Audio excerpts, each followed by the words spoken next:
Salut les amis, j'espère que vous allez bien. Bienvenue dans cette vidéo, bienvenue dans ce nouveau setup, dans ce nouvel environnement fait pour vous présenter mon petit espace football. Et c'est avec plaisir que je vous reçois dans cette vidéo. En effet, dans cette vidéo, on va parler de la rencontre qui va opposer l'Atlanta face à Arsenal. Et ce que l'on peut dire, c'est que c'est une rencontre qui, pour moi, j'attends beaucoup de cette rencontre. Pourquoi? Parce que d'un côté, nous avons une équipe de l'Atlanta menée par Ademola Lookman, un joueur très en forme, faisant partie des 30 meilleurs joueurs mondiaux cette saison, en lice pour obtenir le ballon d'or africain.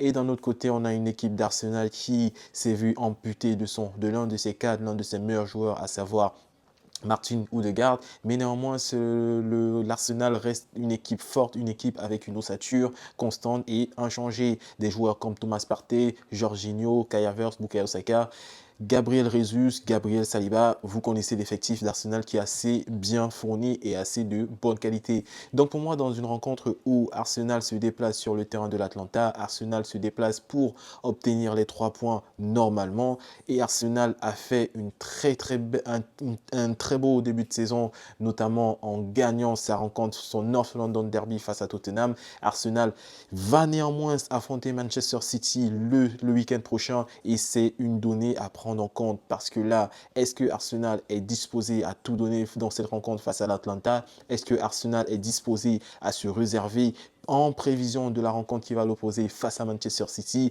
Ça, c'est des questions que Arteta devra résoudre seul et trouver des solutions adéquates. Donc pour moi, je reste dans une dynamique où Arsenal va aborder cette rencontre de façon professionnelle et de façon conventionnelle. Donc pour moi, malheureusement, l'Atlanta, à part Ademola Lookman et ayant un jeu bien léché, va poser certainement des soucis à Arsenal, comme Tottenham a pu le faire le week-end passé. Mais le plus que l'Arsenal a en sa possession, c'est le fait qu'elle ait une défense solide. Gabriel et Saliba sont une paire franchement magnifique. Donc pour moi, dans cette rencontre où les deux équipes sont, je ne vais pas dire équivalentes, une un peu plus forte que l'autre, je vois très clairement Arsenal s'imposer dans cette rencontre sur un score de 3 buts à 1 avec des buts de Bukayo Saka, Gabriel Martinelli et potentiellement Kai Havertz.